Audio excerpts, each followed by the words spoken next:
Man ahdasa, man barang siapa ahdasa yang bikin hal-hal yang baru fi amrina dalam urusan agama kami hadza ini. Jadi barang siapa orang yang membuat hal-hal yang baru dalam urusan agama, malaisa minhu, malaisa yang tidak ada minhu daripadanya, dari Rasulullah Muhammad sallallahu alaihi wasallam, enggak ada contoh, fahuwa raddun, maka itu adalah tertolak.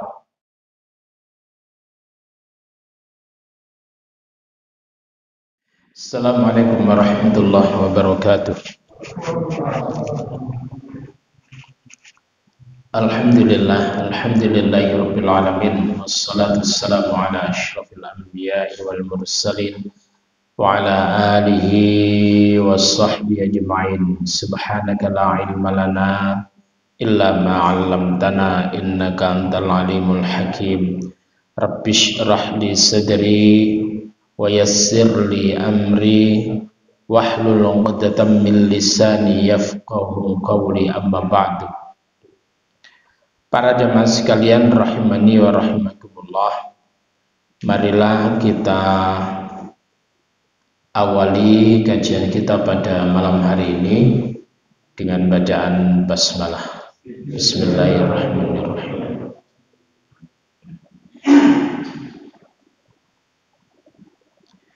Para jemaah sekalian, kita telah sampai pada hadis yang kelima, al-hadithul khamis, an ummil mukminin, dari ummul mukminin, ibunya orang-orang beriman, yakni Ummi Abdillah, yaitu ibunya Abdillah, Aisyah, yakni Bunda Aisyah. Bunda Aisyah itu nggak punya anak. Bunda Aisyah itu nggak punya anak, tetapi kemudian dinisbatkan dia tersebut itu sebagai Ummi Abdillah, ibunya hamba Allah Subhanahu wa Ta'ala. Dan beliau juga termasuk ummil mukminin, jadi ibunya orang-orang beriman. Kenapa seluruh para istri Nabi itu adalah dikatakan ummul mukminin, ibunya para nabi? Karena mereka tersebut itu seperti ibu kandung yang tidak bisa dinikahi oleh siapapun. Jadi ketika Rasulullah SAW wafat, maka mereka tidak boleh dinikahi oleh laki-laki manapun, ya. Dan mereka nggak kolu untuk menikah dengan yang lainnya. Paham itu? Nggak level itu ya. Habis dengan Rasulullah, lalu kemudian di bawahnya itu kan mudun status itu.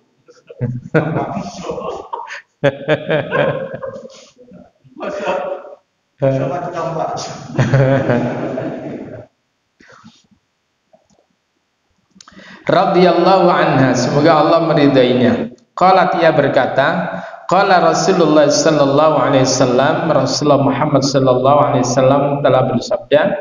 Apa sabda Rasul? Man ahdasa, man barang siapa ahdasa yang bikin hal-hal yang baru fi amrina dalam urusan agama kami hadza ini. Jadi barang siapa orang yang membuat hal-hal yang baru dalam urusan agama, malaisa minhu, malaisa yang tidak ada minhu daripadanya, dari Rasulullah Muhammad sallallahu alaihi wasallam, enggak ada contoh, fahuwa raddun, maka itu adalah tertolak. Ini urusan ta'abbudi, urusan ibadah ya, bukan urusan muamalah. Jadi urusan ibadah itu kalau tidak ada perintah, kita bikin hal-hal yang baru, maka itu adalah fahuwa raddun, akan tertolak. Sehingga ini adalah kaitannya dengan bid'ah. Ya. Jadi Rasulullah Muhammad sallallahu alaihi wasallam mengatakan, inna astaqal hadis kitabullah, sesungguhnya sebenar-benarnya firman itu adalah kitab Allah. Wa khairul hadi hadi Muhammadin sallallahu alaihi wasallam, Sebaik-baik petunjuk itu adalah petunjuk Rasulullah Muhammad sallallahu alaihi wasallam.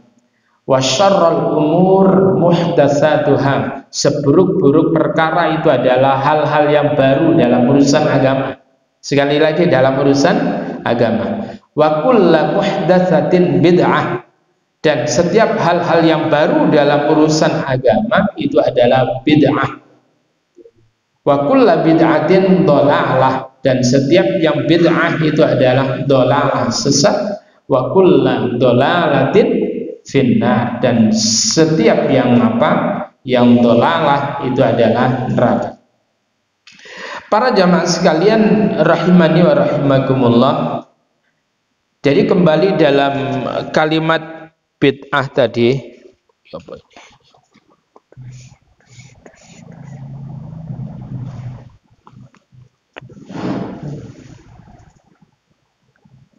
jadi kalimat bid'ah ya. Bid'ah itu pemahamannya apa bid'ah itu?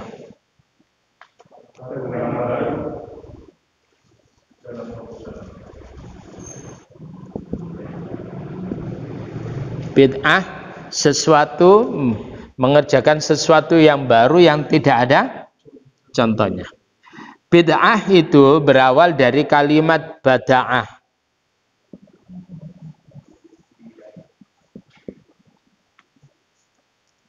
Sementara hampir sama dengan bada'ah. Bada'ah ini apa? Bada'ah itu memulai sesuatu. Bada'ah ibtidak itu mulai. Kalau bada'ah memulai, cuman memang tidak ada contohnya. Sekali lagi, Allah dalam Al-Quran mengatakan Allah adalah badi'us samawati wal ard.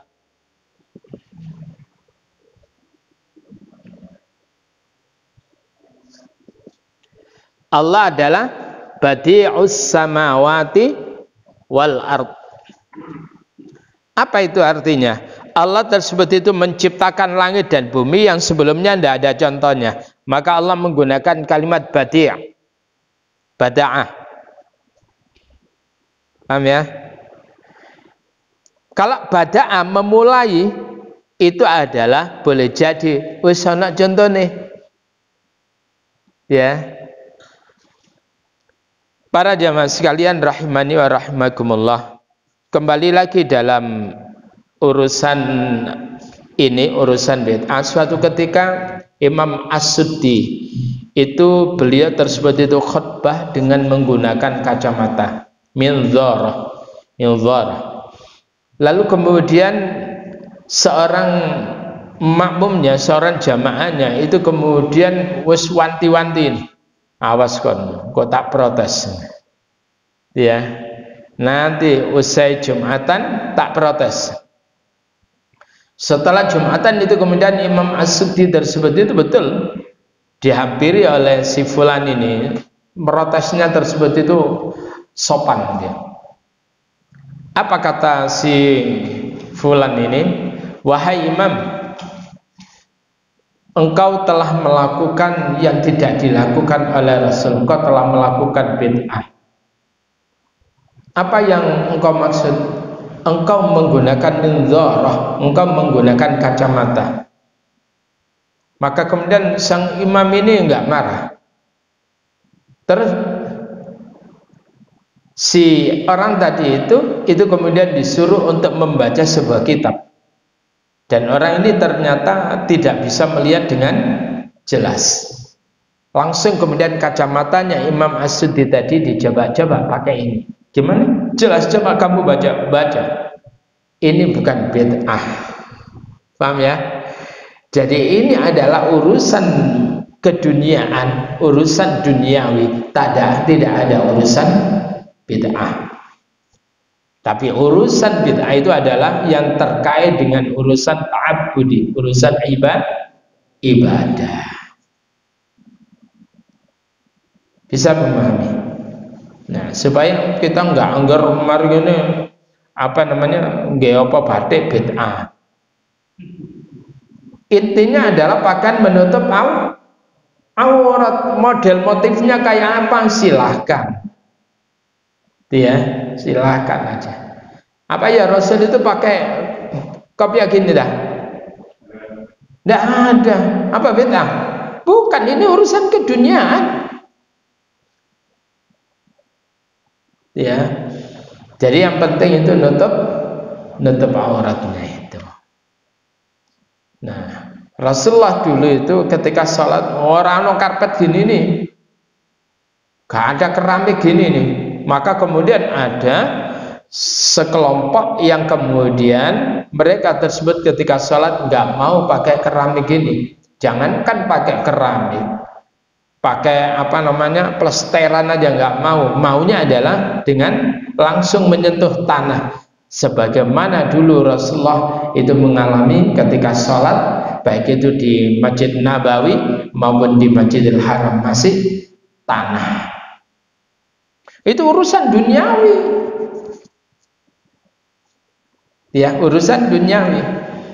Bukankah kemudian Nabi itu mengatakan ju'ilat liyal ardu masjidan. Jadi dijadikan bumi itu secara keseluruhan untukku itu adalah sebagai tempat bersujud di mana saja. Pokoknya bukan apa namanya tempat hammam, yaitu WC, bukan kemudian kandang. Udah, selain itu silakan dipakai untuk tempat sholat. Ya. Nah, para jamaah sekalian rahimani wa rahimakumullah. Jadi siapa orang yang membuat hal-hal yang baru dalam urusan kami, urusan ibadah, yang tidak ada contoh dari kami, yang tidak ada contoh dari Nabi, maka kemudian fahuwa raddun, maka itu adalah tertolak. Para jemaah sekalian rahimani wa rahimakumullah, maka kemudian cukup bagi kita itu adalah apa yang diperintah oleh Allah dan apa yang diperintah atau dicontohkan oleh Rasulullah Muhammad SAW. Coba kita perhatikan di dalam surat yang ke-59.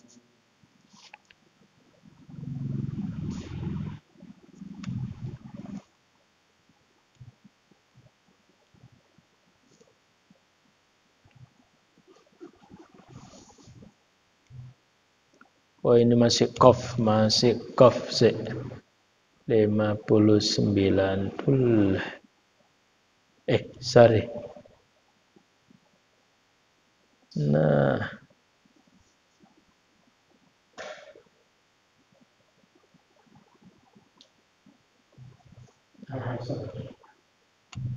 sip. Pola kaiso didelok ning ngene kene. Oke.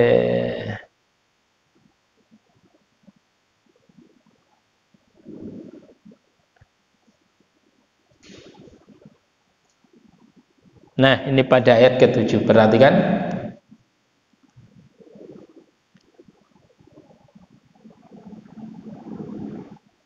Nah, a'udzu billahi minasy syaithanir rajim. Ma afa Allahu ala rasulihi min ahlil qura falillahi walir rasuli walidhil qurba wal yatama wal masakin wa ibnis sabil kay la yakuna dulatan bainal aghniya'i minkum wa ma atakumur rasul fakhudhuhu wa ma nahakum anhu fantahu wattaqullaha innallaha syadidul iqab. Kita fokus pada kalimat wa ma atakumur rasul, ya. Wa ma atakumur rasul, dan apapun yang didatangkan oleh Rasul kepada kalian, fakhudhuhu, maka ambillah. Jadi apa yang dicontohkan, yang didatangkan oleh Rasul, yang dicontohkan oleh Rasul, yang diperintahkan oleh Rasul, ambil itu, laksanakan. Wa ma nahakum, dan apa yang Rasul larang pada kalian, anhu darinya, fantahu, maka cegahlah kamu dari melakukannya. Wattaqullah innallaha syadidul iqab, dan bertakwalah kalian kepada Allah. Innallaha syadidul iqab, sesungguhnya Allah itu adalah amat sangat berat sekali siksanya. Jadi adalah Rasulullah Muhammad sallallahu alaihi wasallam itu diutus oleh Allah untuk teladan, untuk contoh, untuk qudwah. Dan Rasulullah Muhammad itu adalah untuk diikuti. Jangan kemudian ikulah Nabi, awak dewe duduk Nabi. Karena itu adalah Nabi dipilih dari bangsa manusia supaya kita tidak ada alasan untuk tidak mengikuti. Ya, bagaimana kalau sekiranya Rasul itu dari bangsa malaikat? Masya Allah, kita pasti akan beralasan banyak. Loh, malaikat awak dewe menungso kan itu. Jadi sekali lagi Rasul itu adalah diutus untuk ditiru. Maka suatu ketika ada seorang yang tiga orang yang kemudian bertanya kepada Sayyidah Aisyah, Bunda Aisyah, tentang bagaimana yang dilakukan oleh Rasulullah Muhammad sallallahu alaihi wasallam. Lalu kemudian mereka tersebut itu bersepakat bahwa waduh awak dhewe ngene gak iso menang sama Rasul itu.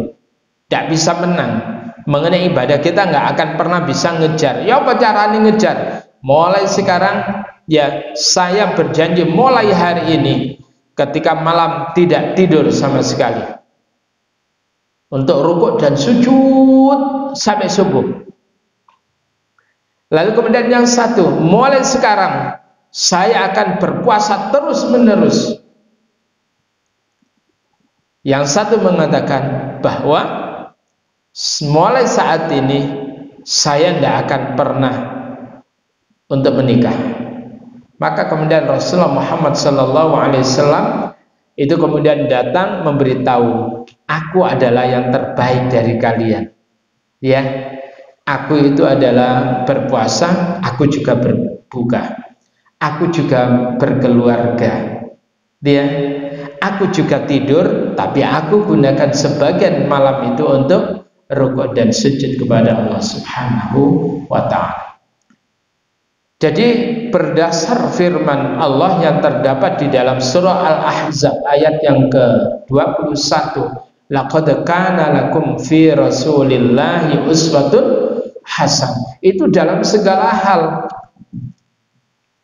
Laqad kana lakum, sungguh telah ada bagi kalian, fi rasulillah, dalam diri Rasulullah Muhammad sallallahu alaihi wasallam, uswatun hasanah, yaitu suri teladan yang baik. Gak ada yang lebih baik dari Rasulullah Muhammad sallallahu alaihi wasallam. Tidak ada. Siapa berani ada yang lebih baik dari Rasul? Tidak ada. Rasulullah Muhammad itu ibarat khairul khalaiqi wal bashar, sebaik-baik makhluk dan sebaik-baik manusia.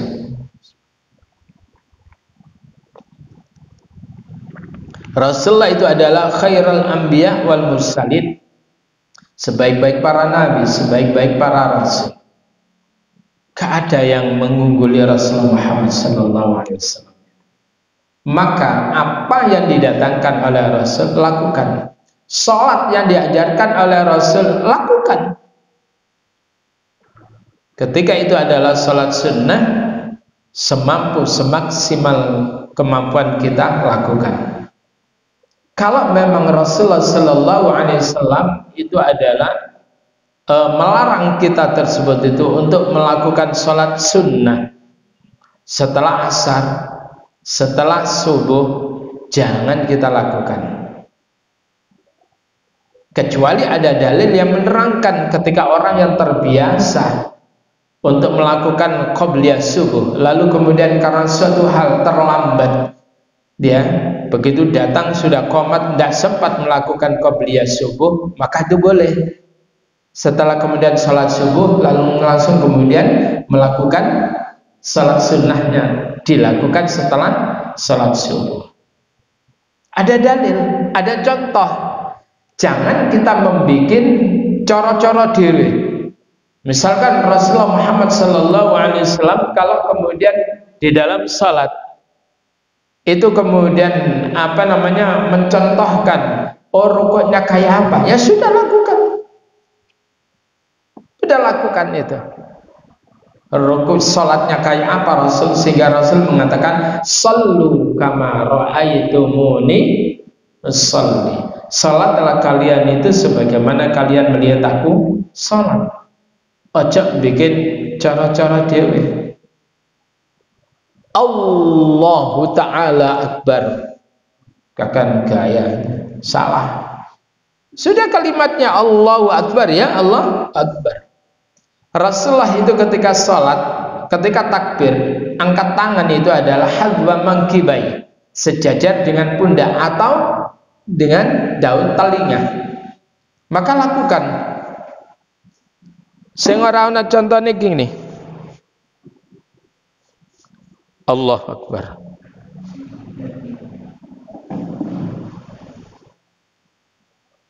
Dia. Saya nak bedele. Hah? Saya nak bedele. Ya sudah, kalau hadwa mangkibai sejajar dengan pundak, ya sejajar dengan pundak. Ya. Ketika Rasulullah Muhammad sallallahu alaihi wasallam sebagaimana yang diriwayatkan oleh Abu Hurairah, ketika sujud itu kemudian Abu Hurairah itu melihat Rasulullah Muhammad sallallahu alaihi wasallam itu salat sujud itu adalah dengan menggunakan mendahulukan telapak tangannya dulu, baru kemudian lututnya. Sedang yang diriwayatkan oleh Wa'il bin Hujr, beliau tersebut itu melihat Rasulullah sallallahu alaihi wasallam itu adalah ketika sujud mendahulukan kedua lututnya, baru kemudian kedua telapak tangannya. Dua-duanya sahih. Kalau dua-duanya sahih, silakan kita milih yang mana. Saya tidak menyarankan jenengan itu sujud dengan mendahulukan kepalanya.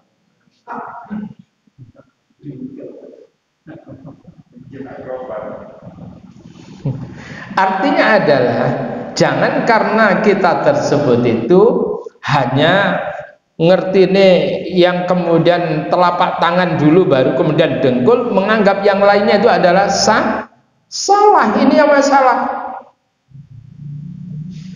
Akhir kemudian nggak sunnah itu, nggak nyunah. Padahal dia ngerti ini satu dalil aja. Ya. Nah, para jamaah sekalian rahimani wa rahimakumullah. Kalau kita mau fair-fairan itu ya. Abu Hurairah itu walaupun beliau tersebut itu menjadi murid Rasulullah Muhammad itu adalah di akhir-akhir hayatnya. Ya kurang lebih 3 tahun lah sebelum wafatnya Rasulullah. Tetapi perawi atau periwayat hadis yang terbanyak itu adalah Abu Hurairah. Kenapa? Kentilnya. Jadi dia tersebut itu kentilnya dengan Nabi. Kenapa? Abu Hurairah tidak disibukkan dengan urusan dunia. Kalau yang lainnya itu Abu Bakar, Umar, Utsman, dia itu adalah pedagang.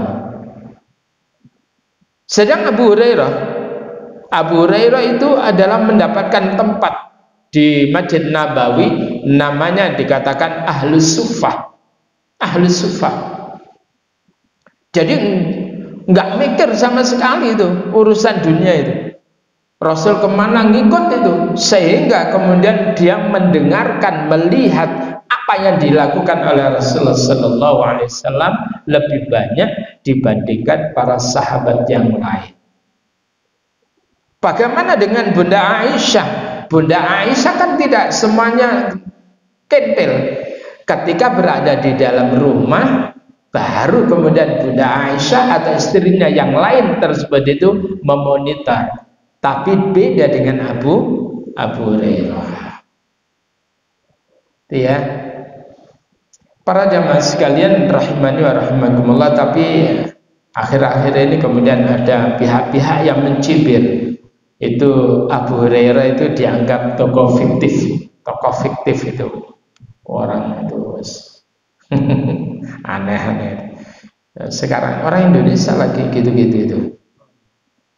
Tetapi dulu memang di zaman ketika kami kuliah itu memang ada sebuah buku yang memang meragukan tentang ketokohan Abu Hurairah. Itu. Padahal Abu Hurairah itu Masya Allah. Jadi ketika ada pembagian harta rampasan, ya, maka kemudian Abu Hurairah tersebut itu hanya minta kepada Rasul, ya Rasul, berikan kepadaku apa yang Allah berikan kepada engkau. Paham ya? Urusan apa ini? Urusan ilmu. Ajarkan kepadaku apa yang Allah ajarkan kepada engkau. Jadi yang dicari itu bukan urusan dunia. Kalau kita ditawari Rasul sama jaluk apa? Jaluk apa sampean kira-kira? Dunia. Saking kedunianya, saking kedunianya. Ibadah pun orientasinya dunia kok. Salat tahajud orientasinya apa? Dunia. Bahkan sedekah juga orientasinya dunia. Itu hitung kalkulatif.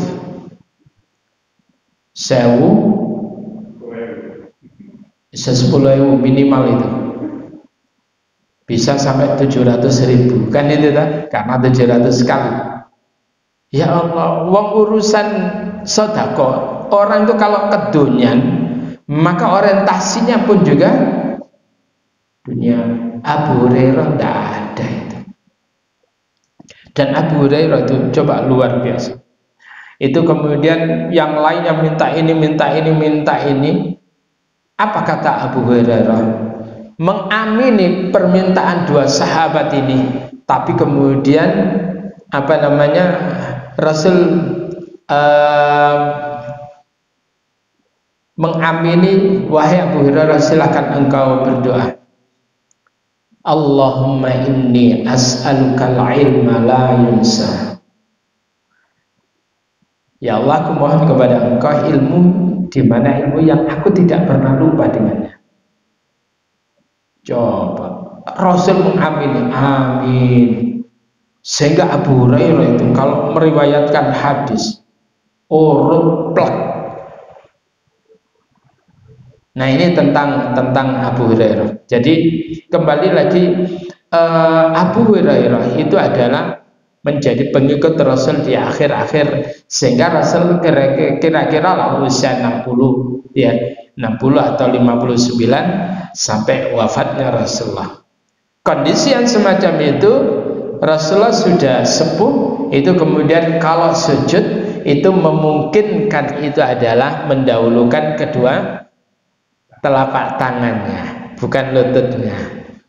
Nah, sampean kepingin diarani tuweh apa diarani nom, ngono wae. Ya, kalau yang diriwayatkan oleh Wa'il tadi Wa'il itu adalah sahabat di awal-awal. Maka kemudian Rasul melihat Rasul bagaimana ketika Rasul itu adalah sujud mendahulukan kedua lututnya, baru kemudian telapak tangannya. Nah itu ojo golek sing nomor 3 sirai dhisik dengkule gak dhisik, mari telapak tangan enggak, tapi sirai dhisik, silakan aja. Kalau perlu saya video itu. Jadi apa yang dilakukan oleh Rasul, apa yang dicontohkan oleh Rasul dalam urusan ibadah lakukan. Kemudian apa? Urusan haji atau umrah Rasul mengatakan apa? Khudhu anni manasikakum. Khudhu anni manasikakum. Ambillah dariku tentang manasik haji. Nah, kenapa itu? Tiba-tiba tidak muncul. Jadi jangan kemudian kita ini bikin pola-pola lain yang tidak dicontohkan oleh Rasulullah.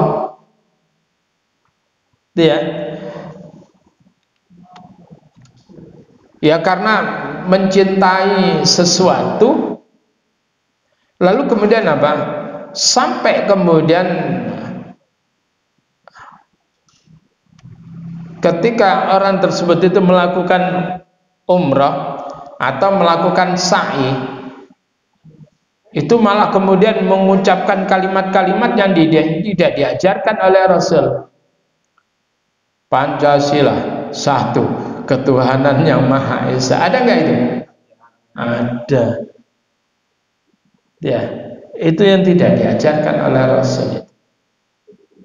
Ada yang ya lal waton, ya lal waton, ya lal waton, ya Allah. Ya janganlah. Urusan ibadah kita itu jangan bikin pola-pola tersendiri. Bismillah.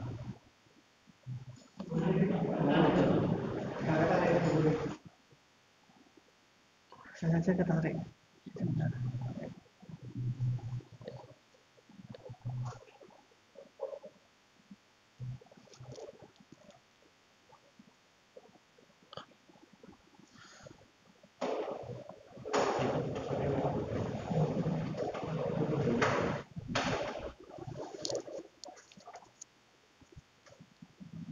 Nah,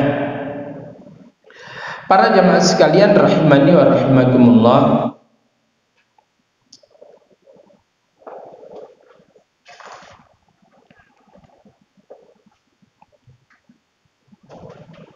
jadi Rasulullah itu adalah contoh teladan yang baik. Salat yang terbaik itu ya salatnya Rasulullah. Tidak ada yang lebih baik dari salatnya Rasulullah itu. Udah. Misal, kalau sudah contohnya yang dicontohkan oleh Rasul, itu kan tidak ada di dalam Al-Quran itu mengenai jumlah rakaatnya kan tidak ada. Kaifiyah salat tidak ada kan dalam Quran. Baru itu kemudian Rasulullah Muhammad Sallallahu Alaihi Wasallam. Kaifiyahnya kayak apa ya? Sudah ikutin rakaatnya kayak apa. Jangan kemudian kita begini. Ya, kenapa sih subuh itu kok 2 rakaat? Ya, padahal subuh itu kan orang habis istirahat. Mestinya yo 4 rakaat gitu. Langsung seger kan gitu toh. Isya pegel-pegele wong lah kok 4 rakaat kan itu. Ya sudah, wa bidzalika umirtu wa ana minal muslimin, karena memang itu aku diperintahkan, maka kemudian wa ana minal muslimin, aku termasuk orang yang berserah diri. Ya sudah.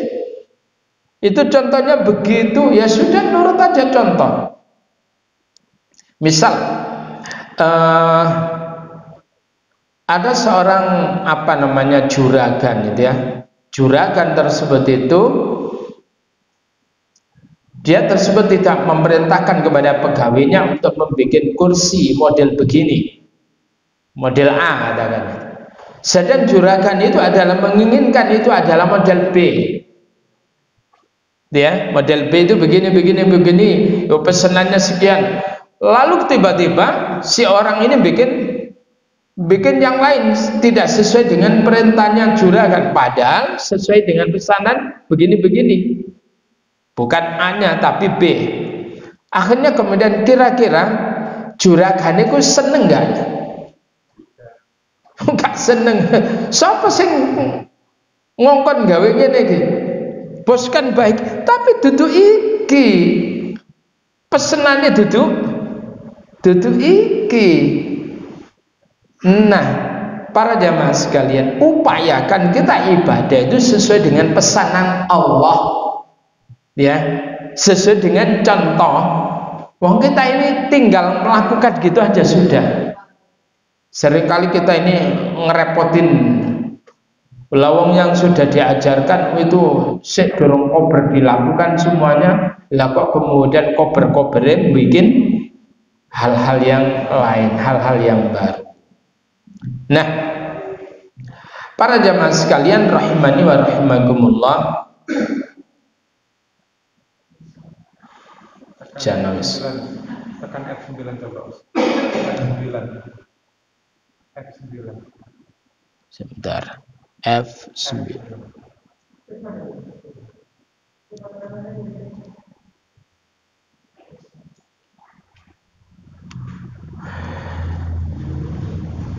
Tunggu. Nah ini nih. Nah itu muncul.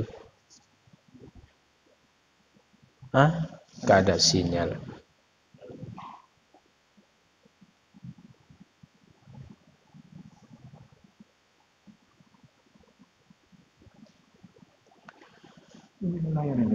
Iya. Ini enggak kon.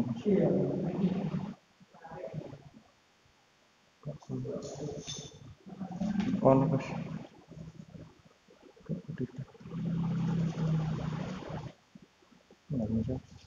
Gak apa-apa wis. Gak apa-apa. Gak apa-apa. Yang penting sama nggak tidur gitu aja lah. Gak apa-apa ya.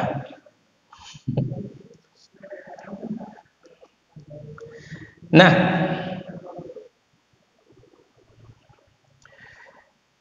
pada suatu riwayat ada seorang yang yang lagi mengawinkan korma. Jadi pohon korma itu dikawinkan.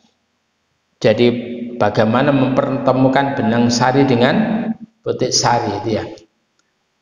Lalu kemudian ketika orang ini naik lagi mengkawinkan tadi itu, Rasulullah itu lewat. Dan kemudian Rasul itu menyapa, Assalamualaikum. Saking terkejutnya Rasul kok datang itu, langsung kemudian kena durinya kurma itu. Akhirnya kemudian Rasul bertanya, apa yang kau lakukan? Aku lagi mengkawinkan kurma ini ya Rasul. Apa kata Rasul? Biarin saja kurma itu kawin secara alami. Diantarkan dengan apa? Dengan angin kan gitu tak? Entah itu dengan binatang-binatang yang kemudian melakukan penyerbukan dan sebagainya. Lah karena Rasul yang ngomong ya nurut. Rasulullah yang ngomong ya nurut. Enggak ngelak-elak ambek apa dhewe kan. Kayak biyen ngene ya Rasul. Jadi orang ini nurut. Nah, selang beberapa waktu, maka kemudian kurmanya berbuah, tetapi tidak selebat biasanya. Ya, maka kemudian datanglah orang ini, ya Rasul, ketika dulu aku kawinkan, kurmanya tersebut itu buahnya lebat. Ya, kemarin aku biarkan kawin secara alami sesuai dengan anjuran panjenengan. Ya, kini berbuah tetapi tidak selebat kemarin. Apa kata Nabi? Antum a'lam bi umuri dunyakum. Kalian yang lebih tahu urusan dunia kalian. Paham ya? Jadi urusan dunia itu adalah kita silakan berkreasi. Tapi urusan ibadah jangan kita berkreasi. Adzan tidak usah kita berkreasi. Sebagaimana dulu ketika Turki itu dipimpin oleh Mustafa Kemal itu kemudian adzan menggunakan bahasa Turki. Ya. Lalu kemudian ada seorang alim ulama hebat namanya Adnan siapa itu kemudian tetap adzan menggunakan Allahu Akbar, Allahu Akbar. Itu kemudian diancam dihukum gantung. Dia syahid, muadzin yang syahid di saat itu. Nah, para jemaah, ya kalau sudah adzannya begitu, tidak usah kita kemudian ganti-ganti. Asyhadu anna Muhammadar Rasulullah sallallahu alaihi wasallam. Berani enggak adzan begitu? Kenapa enggak berani? Karena yang mendapatkan legitimasi dari Rasulullah itu adalah adzan yang biasa kita pakai. Asyhadu anna Muhammadar Rasulullah. Sedang adzannya orang Syiah itu di luar yang diajarkan oleh Rasulullah. Setelah asyhadu anna Muhammadar Rasulullah, asyhadu anna Aliyan waliyullah. Gitu adzannya Syiah.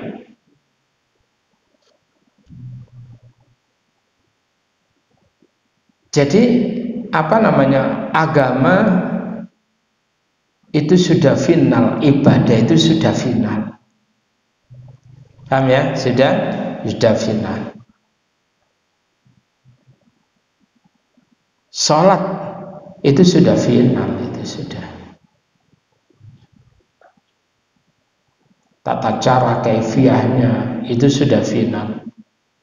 Sampai kemudian dicontohkan oleh Rasul ketika orang itu dalam kondisi lupa ya apa carane, itu sudah dicontohkan.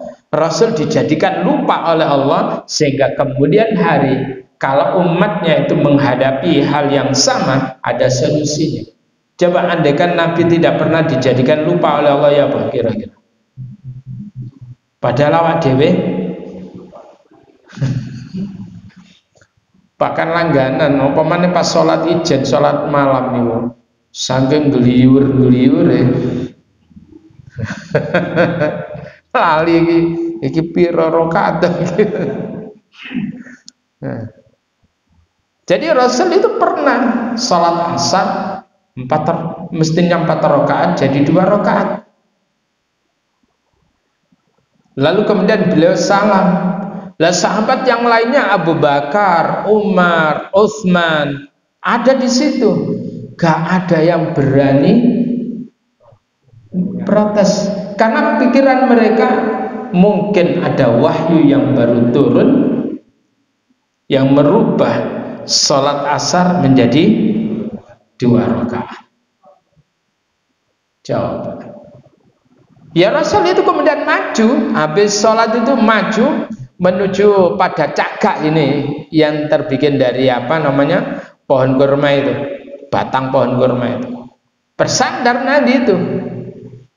Kemudian datanglah seorang namanya Dzulyadain yang disebut Dzulyadain. Apa kata Dzulyadain? Ya Rasulullah, aku siratis salat.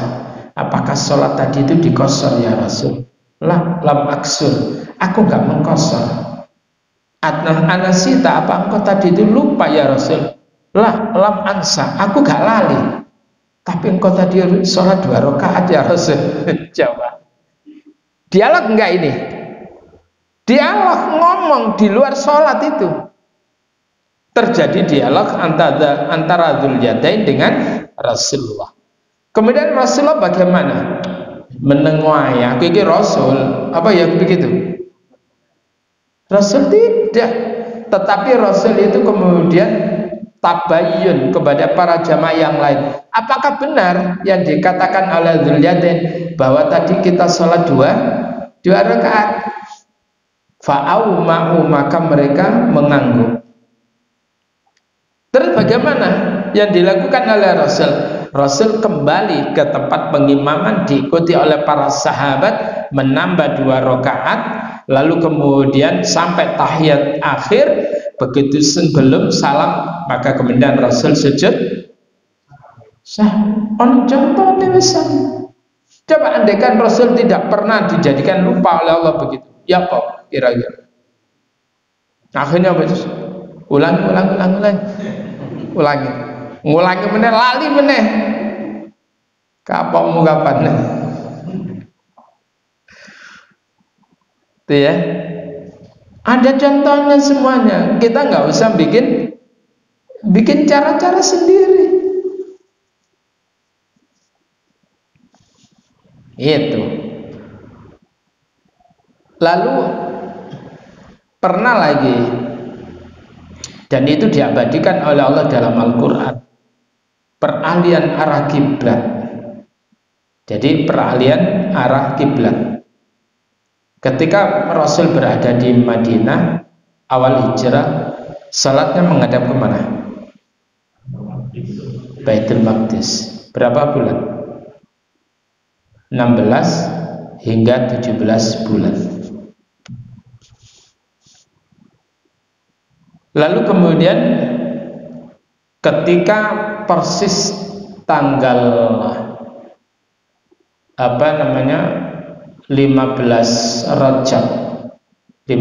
Rajab itu kemudian Rasul dengan para sahabat yang lain sholat asar. 2 rakaat awal menghadap ke Baitul Maqdis. Lalu kemudian turun perintah Allah, fawalli wajhaka syatral masjidil haram, dalam surah Al-Baqarah pada ayat yang ke-144. Itu kisahnya dari ayat yang ke-142, sayaqulu sufaha'u minan nasi ma wallahum an qiblatihim allati kanu 'alaiha qul lillahi al-masyriq wal maghrib yahdi man yasha' ila siratal mustaqim wa kadzalika ja'alnakum ummatan wasatan litakunu syuhada'a 'alan nas, dan seterusnya.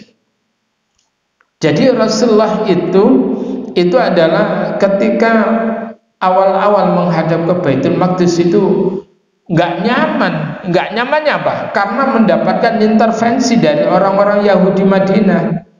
Loh Muhammad Delan, ngikut kiblatnya awak dhewe, coba bayangin.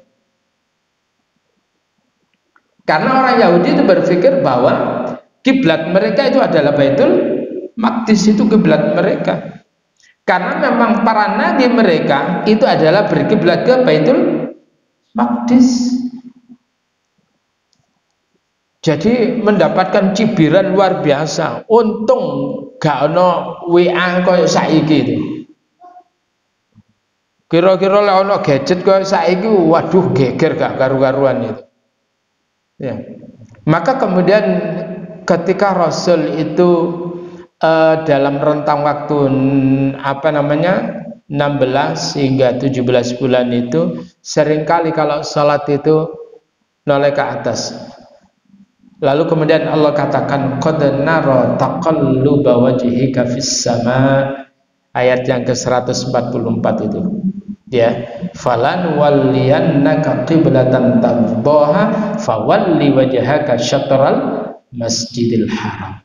Coba Rasulullah itu enggak nunggu selesai Rasul wis engko ae arek iki jana wis asar mari engko ae maghribe tak perintah menghadap. Oh, kalau gitu itu enggak enggak ada pelajarannya, tetapi Allah sengaja memerintahkan Rasul untuk berganti arah kiblat itu di tengah-tengah salat. 2 rakaat menghadap ke Baitul Maqdis, lalu kemudian ketika masuk rakaat yang ketiga, maka kemudian Allah katakan fawalli wajhaka syatral masjidil haram, maka hadapkanlah wajahmu ke arah Masjidil Haram. Maka kemudian apa? Rasul katakan ini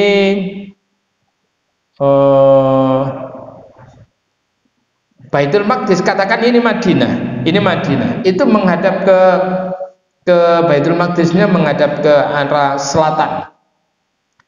Kemudian kalau makannya, Ka'bahnya menghadap ke arah utara. Iya.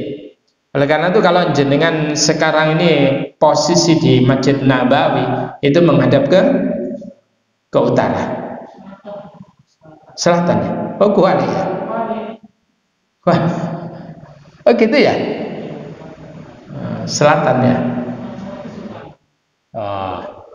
Jadi kebalikan kebetulan arahnya apa namanya center gitu. Akhirnya kemudian apa? Nabi itu kemudian berputar langsung ya muter, bukan hanya sekedar balik awak gini. Kalau sahabat makmumnya cuman balik 100 berapa itu? 180. Rasul yang enggak muter. Berarti makmumnya melangkah jalan lah. Makmum enggak jalan dah. Rasulullah yang jalan. Iya. Lalu Rasul gak pindah piye. Rasul posisinya di belakang gimana? Apa makmum? Kira Rasul itu yang balik badan. Oh enggak. Mbok. Yo kangelan. Kangelan tempatnya makmumnya ya apa? Coba bayangin itu. Apa fadilahnya dari itu? Hikmahnya apa? Hikmatul tasyri'. Hikmah disyariatkan perubahan arah kiblat di tengah-tengah sholat itu, nanti ketika kita tersebut itu sholat ternyata ono sing ngeling cak keliru kiblate, kita nggak usah membatalkan sholat, cukup kita kemudian mengikuti apa yang menjadi arah yang benar itu.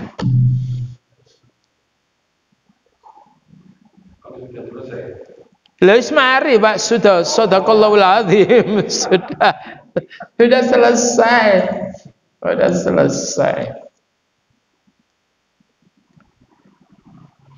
Paham ini?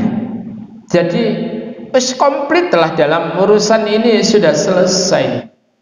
Apalagi waris itu sudah selesai, diterangkan oleh Rasul, ya, oleh Allah dijelaskan di dalam An-Nisa ayat 11, 12 dan An-Nisa ayat yang ke-176 tadi, yang terakhir itu mengenai kalalah itu. Oh, udah. Lalu kemudian ada sementara apa namanya Umar Yatain, ya. Umar itu berijtihad itu. Ijtihadnya enggak ngawur. Sekarang ini enggak boleh kita ini berijtihad dalam urusan waris. Selesai itu sudah. Nah, apa yang diajarkan oleh Nabi? Ya sudah ikuti. Dia jangan kita membuat hal-hal yang baru dalam urusan ibadah. Udah? Kira-kira ada yang perlu ditanyakan? Monggo silakan. Yeah.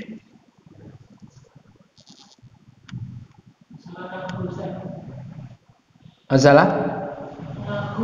Lagu. Untuk ada. Ya. Nggih.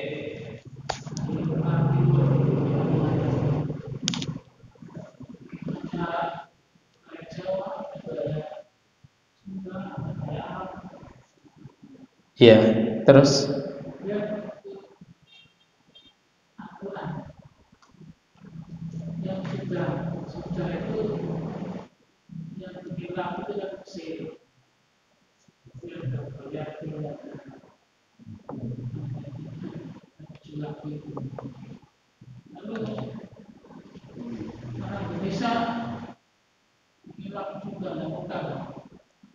lagu apa? Hah? Iya.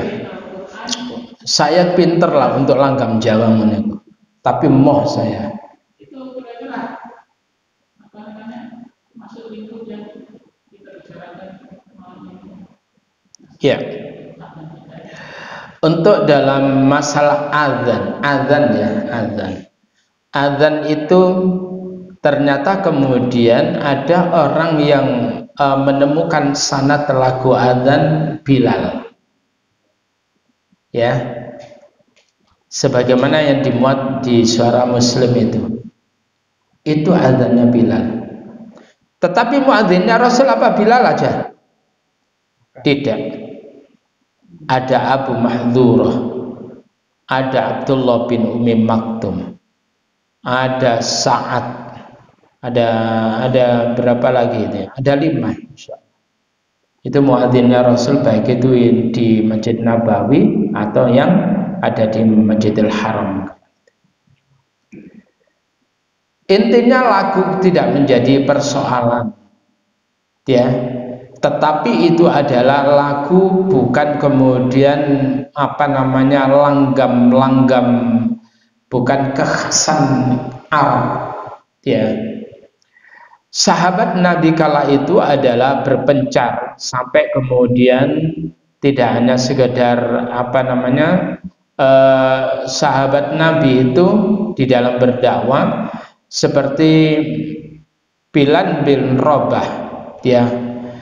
Bilal bin Rabah tersebut itu adalah meninggalnya itu adalah di Syria.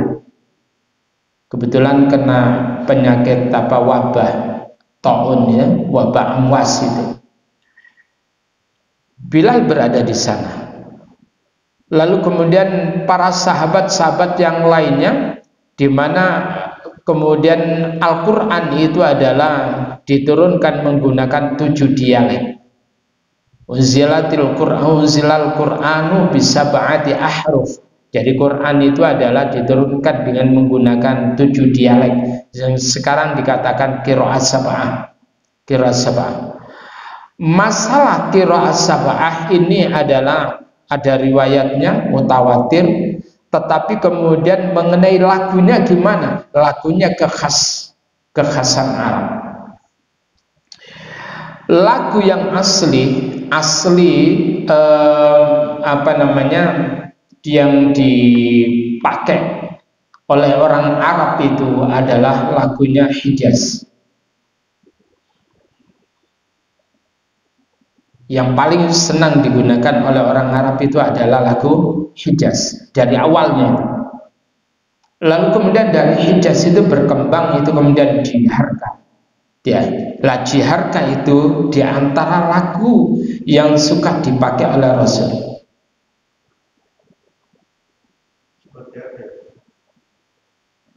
Bisa dicontohkan. Wadah ini. Ada banyak lagu itu yang lagu yang kemudian berkembang, ada Syika, ada Nahawat, ya, ada Ros. Itu adalah perkembangan yang kemudian yang paling berkembang itu adalah di Mesir. Di Mesir. Alhamdulillahi Rabbil Alamin Ar-Rahmanir Rahim Maliki Yaumiddin. Itu ada sendiri. Oke. Dan itu ada cabang-cabangnya. Ya, ada Syika. Syika pun itu juga ada Syika asli, ya. Kemudian ada lagu banyak. Dan itu boleh. Yang jadi persoalan itu langgam Jawa. Alhamdulillahi Rabbil Alamin Ar-Rahmanir Rahim Maliki Yaumiddin. Lalu kemudian nafas roh Qur'annya itu adalah kacau.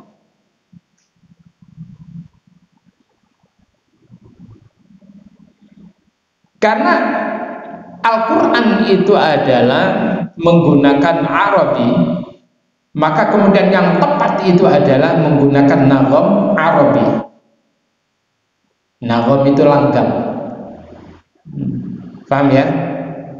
Jadi yang paling tepat itu adalah baik itu silakan lagu Hijaz, lagu Syika, lagu Nahw, lagu Ros, silakan lagu Bayati, silakan.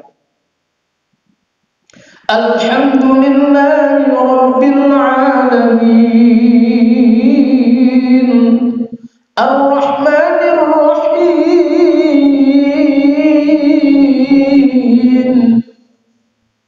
Silakan aja itu.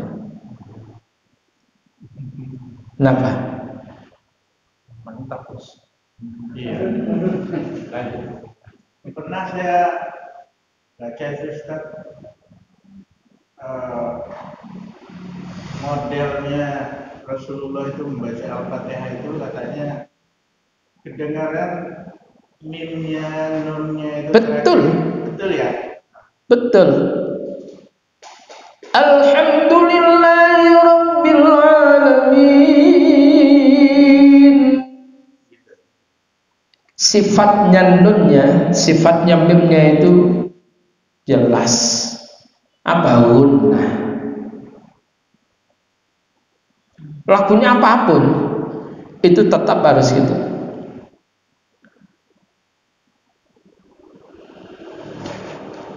Kakek lagu saya itu. Makanya terkadang saya tuh begitu ngimami sak metune itu.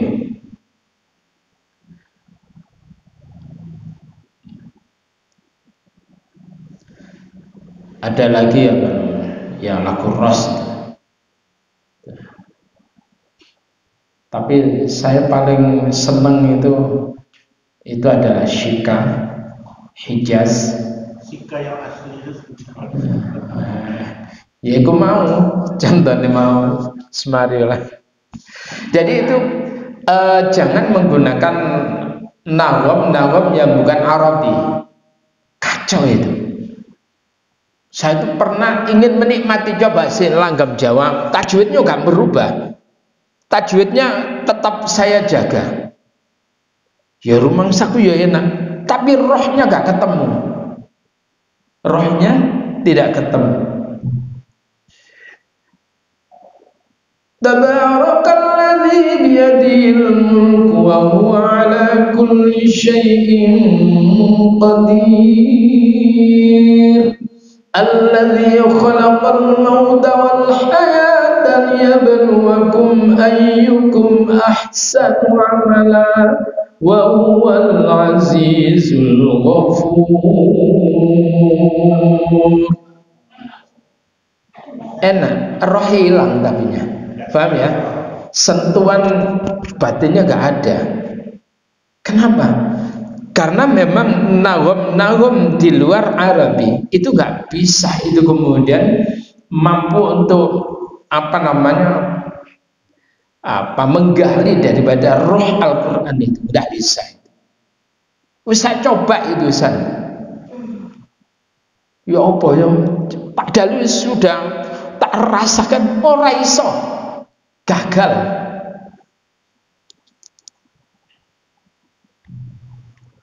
Makanya adzan sing wilayah Jogja itu ya langgam-langgam itu ya gak bisa menyentuh itu.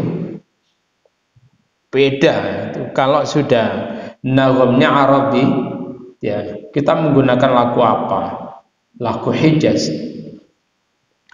Allahu Akbar, Allahu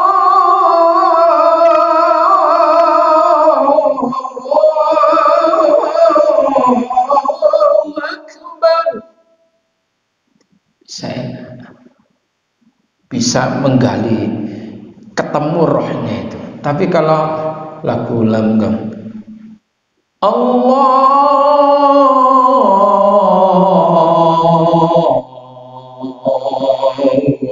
Akbar gak ketemu. Iya. Ya, sudah. Jadi maka saya dulu kecewa ketika di istana itu kemudian itu qari'nya menggunakan lagam Jawa itu. Yang pertama, saya lebih baik daripada dia kalau urusan nagam Jawa, tapi saya kecewa itu. Oh yo enak. Ya sih lek apa jenenge pimpinannya sih nggak kena ya, gak meneh. Yes. Berkaitan dengan bid'ah. Jadi kalau misalnya kita tahu ada bid'ah, apa yang harus kita lakukan? Ini terkait sekarang ada kasus ada seorang yang menendang sesajen di Semeru itu yang menendang polisi gitu. Nah ini Apa? ditangkap polisi sekarang yang menendang sesajen itu. Ya aneh. Pokoknya kalau itu yang melakukan orang Islam itu sergapannya cepat. Dan salah juga yang menendang setelah itu diviralkan itu salah. Faham? Jadi kenapa harus diviralkan? Itu namanya dakwahnya itu tidak bil hikmah.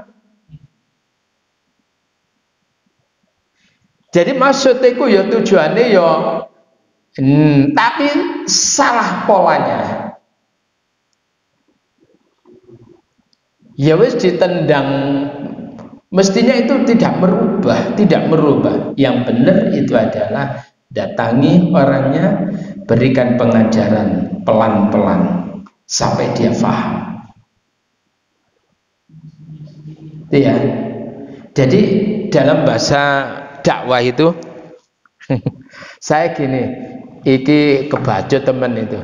Jadi sampai diviralkan itu keliru. Karena apa? Yang nangkep itu macam-macam karena nggak tahu awalnya itu kayak apa. Iya.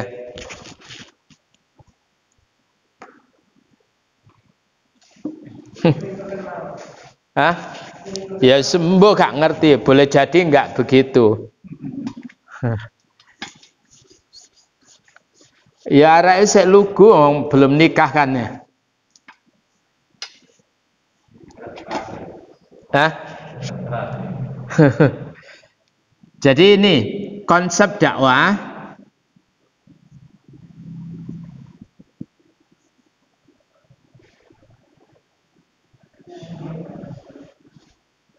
wala tunaffiru.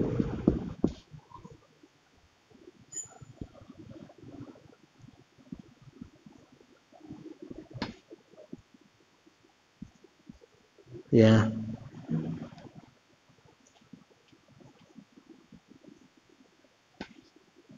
Ini ketok le tulisannya wong pesantren ya.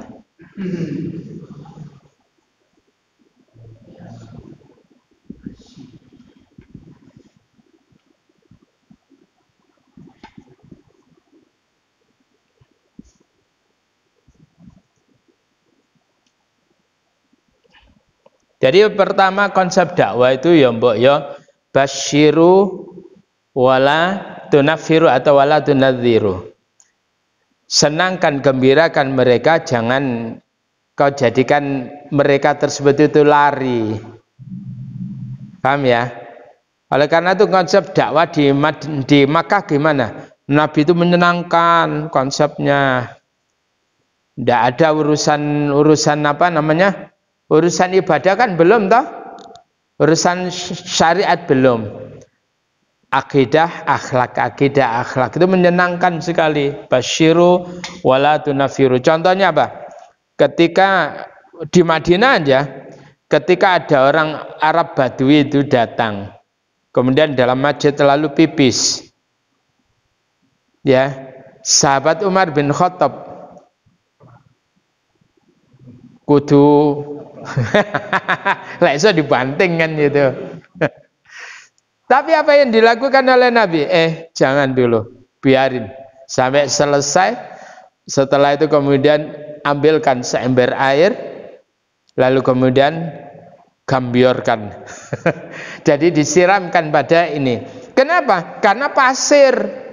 Begitu digambiornya gini, selesai. Tapi kalau keramik, apa yang pakai gitu?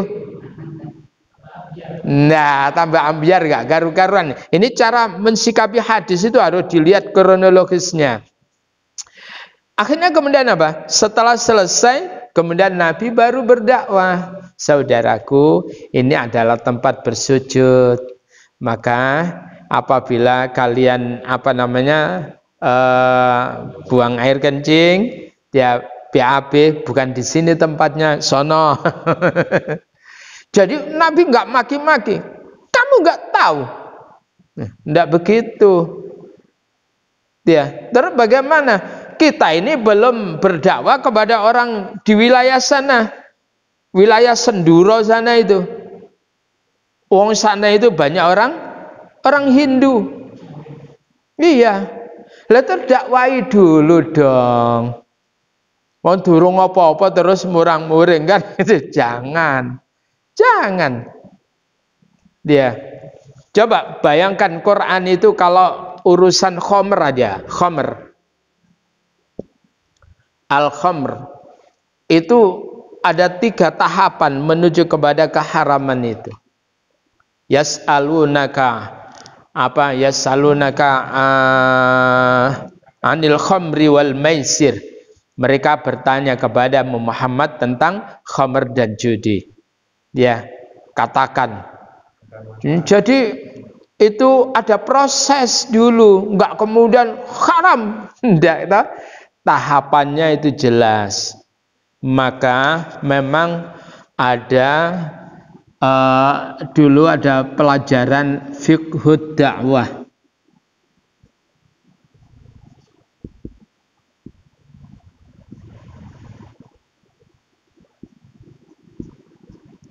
Ada fikih dakwah. Ya. Jadi orang yang pernah belajar tentang fikih dakwah itu tahu tahapan-tahapannya. Ndak selonong boy begitu.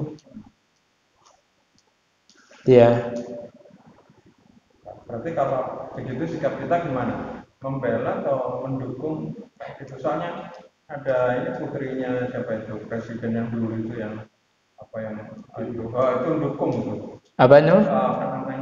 Menyalahkan yang menendang tadi itu, mendukung penangkapan orang tadi itu.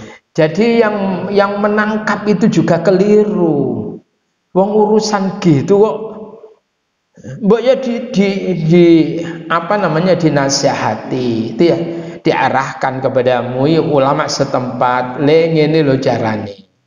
Kan gitu aja sebetulnya. Ini negara kita ini begitu alergi kepada muslim, ya, alergi kepada Islam, maka dianggap itu teroris. Iya.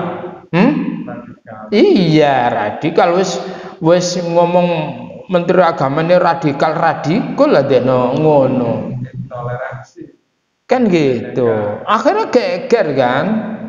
Tidak begitu. Coba Nabi Ibrahim cara berdakwah gimana? Nabi Ibrahim begitu ketika menghancurkan patung-patung itu ngomong dah. Delaan.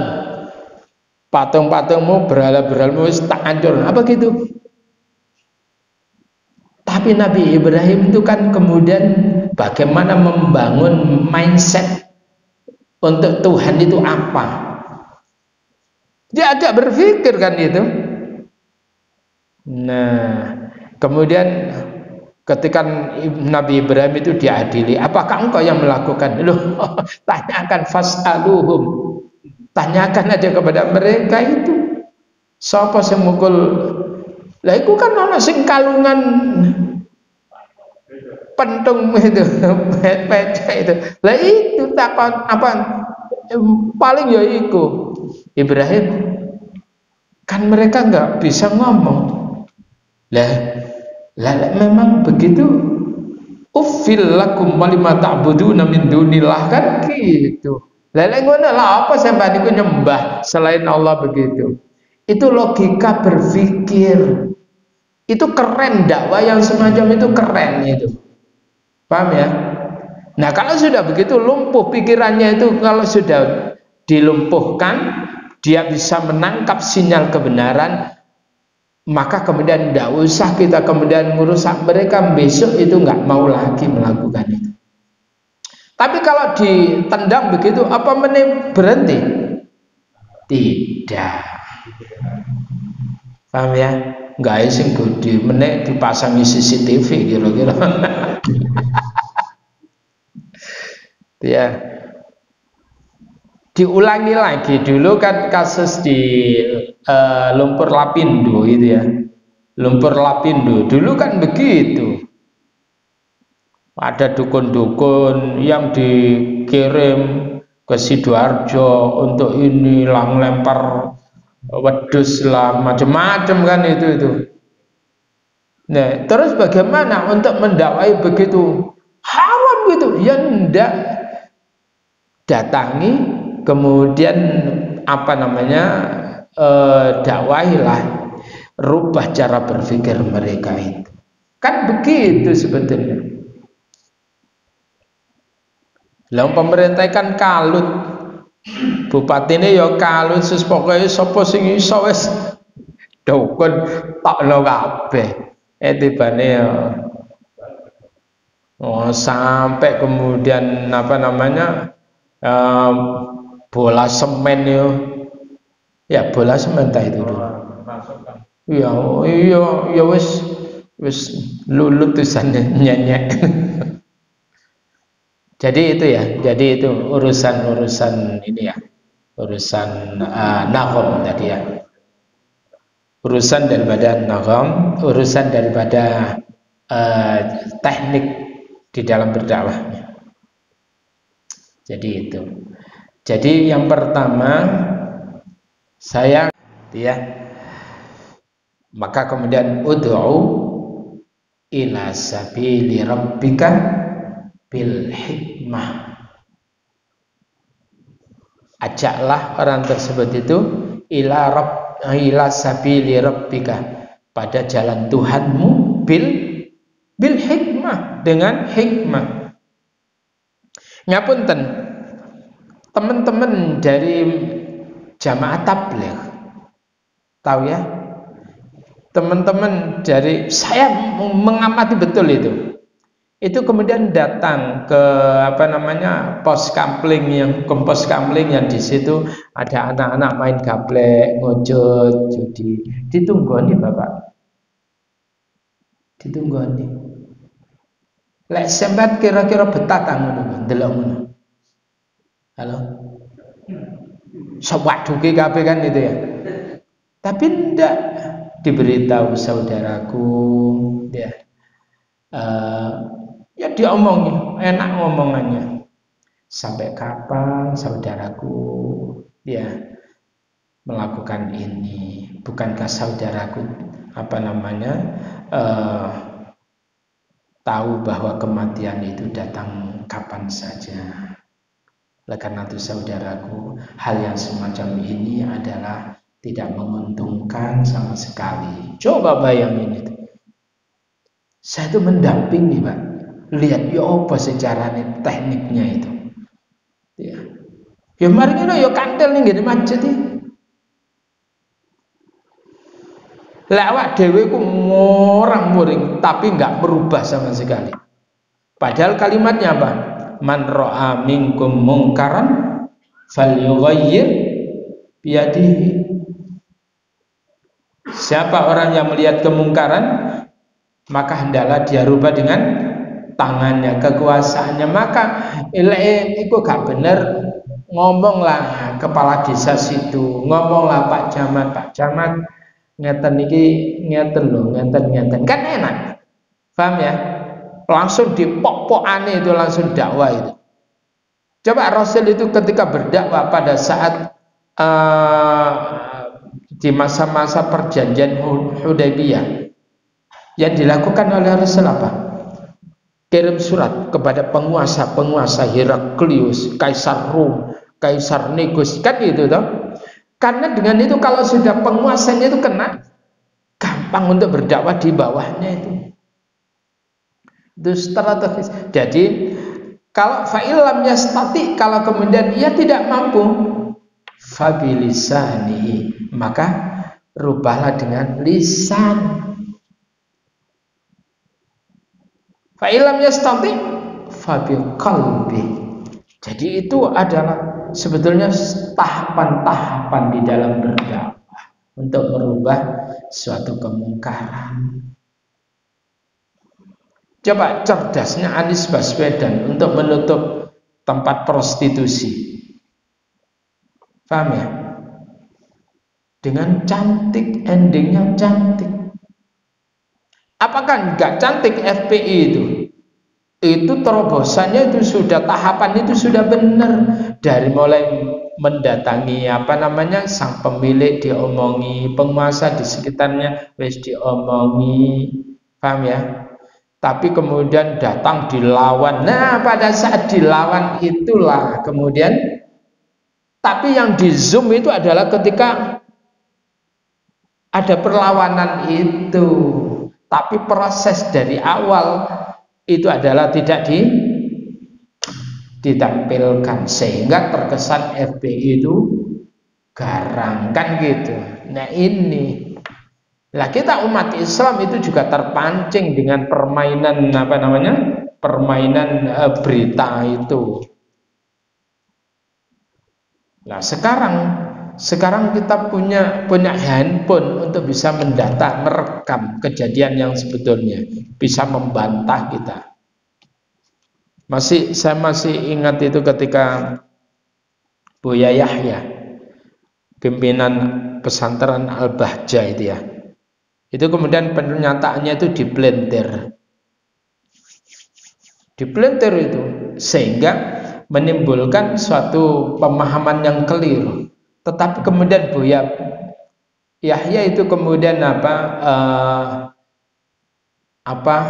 saya kira kalimat yang ditampilkan di televisi, di YouTube itu adalah kalimat yang terpotong. Kami punya rekaman utuhnya ditampilkan.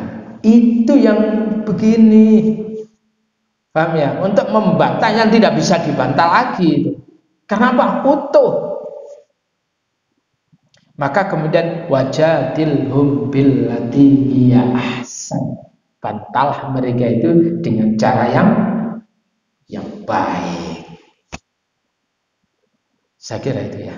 Demikian kita akhiri dengan doa kafaratul majelis. Subhanakallahumma bihamdika asyhadu an la ilaha illa anta astaghfiruka wa atubu ilaik.